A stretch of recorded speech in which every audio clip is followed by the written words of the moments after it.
Hi, this is David Snell with ExecutiveRestoration.com. Got mold. We have TheCure.com. And we're going to be talking about a subject tonight that everybody needs to deal with sooner or later. And of course, I've got our special guest star on with us again, Finley Surgeoner out of Shelby, Ohio with BioPro Restoration. And without further ado, here's Finley. Good morning, Brother Dave. How you doing? Good morning. Good morning, Vietnam.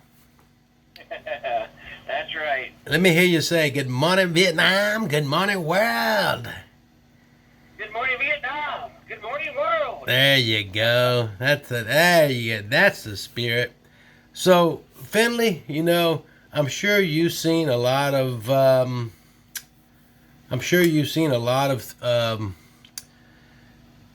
dishwashers that get full of gunk and people don't maintain them, and washing machines and people don't maintain them, and their waistline on their washing machines and their waistline on their dishwasher gets plugged up. Would you like to address this concern, please?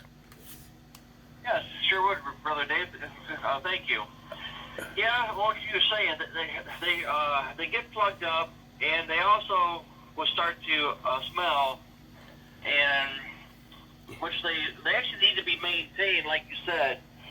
And the one way to maintain them is to one way is to use I guess white distilled vinegar and hydrogen peroxide, Right. and put that in the dishwasher or even the washing machine, and just let it go through a cycle, and that would help maintain keeping everything clean and help it out with the smell. And is there anything else you'd like to add to that, Brother Dave? I would. I like to use a little bit of Dawn dishwashing detergent. Just a little bit. Just a little dab of dew. A little bit of lemon juice. A little bit of white distilled vinegar. And a little bit of baking soda. Excuse me. And I mix them all up together. I pour it in the bottom of the dishwasher and let it run its cycle just like I'm, washing regular dishes, just running it as regular cycle. I also like using the steam cycle on there so it gets really, really hot.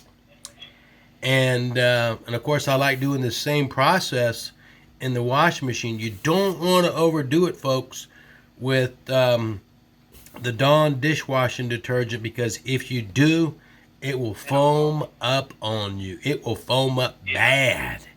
And I mean real bad. So you don't want to do that. So just food for thought for you. You got to maintain things. Everything gets dirty. Your clothes get dirty. Your dishwasher gets dirty. Your wash machine gets dirty. And believe it or not, if you don't maintain this, your drain line on the washing machine and your dishwasher will get plugged up with all kinds of gook and gunk and growth in there, because it's moist and things can grow in there. So you got to keep those drain lines, you got to keep things cleaned and flushed out in there. The other thing I want to talk about is your condensation line for your HVAC unit, especially in the spring and the summertime and the fall. When you run your HVAC, your air conditioner, make sure your condensation line, you stick a brush in there or some kind of clothes hanger and keep it unplugged. You could also spray something in there to clean it and to flush it out. I've even known people who have used Drano, believe it or not, to keep the obstructions flushed out and cleaned out. Now, I've never tried Drano, so I can't speak from experience on that. But Finley, maybe you could give us some insight on condensation lines and the importance of keeping your condensation line cleaned out and flushed out. Oh yes, Brother Dave. Yeah, I mean, you definitely had some great points there. And there's one more other way too. If you had a air compressor and you put some light air through it to break up the gunk or Right. the sludge even. Right. And then wipe it down the outside of the condensation line, because you know sometimes mold will grow on the outside of that condensation line. Yes. And keeping everything clean, wiped down, and also change the furnace filter. Keep that changed Right. once a month or Right. a couple of months, and just keeping it clean. And there's one other thing I was going to add too, is in your kitchen, a lot of people have a what is it called?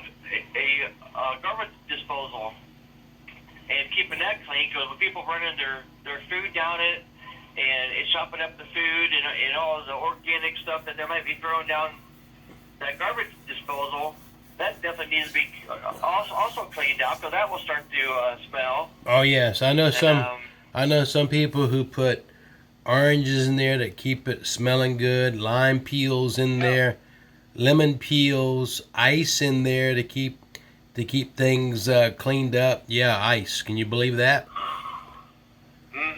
Yep. And another thing that we want to talk about is your ice maker, folks. A lot of people take their ice maker in their refrigerator for granted, and you need to keep your ice maker sanitized and cleaned out. I would clean it out I would wash it out probably every 3 or 4 months. And also change your filter on your ice maker. Very, very important. I would probably do that at least once a year. Because remember, everything gets dirty. Everything gets nasty. And we don't want no nasty refrigerator, do we, Finley? No, sir. And with your fridge, since you brought that up, that's a very good point. Is also in the back of your fridge. Make sure you wipe everything down, keep all the dust, the cobweb, and just keeping that compressor back there clean and wiped down. It'll help. It'll help it run better and maintain regular better. So yeah. Keep the back of the refrigerator clean. So at least once a year, folks, take the back panel of your refrigerator off. Unscrew it.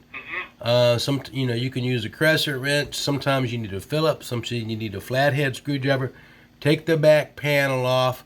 Unplug it before you do anything, mind you. And the reason why is because you got that fan blade running. You don't want to stick your hand back there and get your hand cut off or your fingers cut off or cut. We don't want that. So unplug your refrigerator, please. And then what you do is you get a vacuum cleaner, preferably something that's got a HEPA filter in it, and vacuum the bejeebies out of the bottom of the refrigerator, because there is a lot of stuff that builds up. You also have, I think there's also coils back there, isn't there, Finley? Yep, sure is. So vacuum the coils, vacuum the fan blade, and while you're back there and you're wiping things down, you're dusting, you're vacuuming, also get a little bit of lubricant for that fan motor. Lubricate the blade, lubricate the fan motor. That's also helpful, because sometimes your refrigerator starts making a little bit of noise. That's the noise. It's typically your fan motor, your fan blade. So just give it a little lubrication. Is there anything else that you'd like to add to this? These little words of wisdom for the day on April 7th, 2020? No, it sounds good, Brother Dave. Good. This is David Snell with ExecutiveRestoration.com. Got mold. We have TheCure.com, and Finley Surgeoner out of Shelby, Ohio with BioPro Restoration. And until our next video, ta-ta for now. This is David and Finley. Say bye-bye, Finley. Bye-bye. Bye-bye. Bye-bye happiness. Bye-bye love. Okay.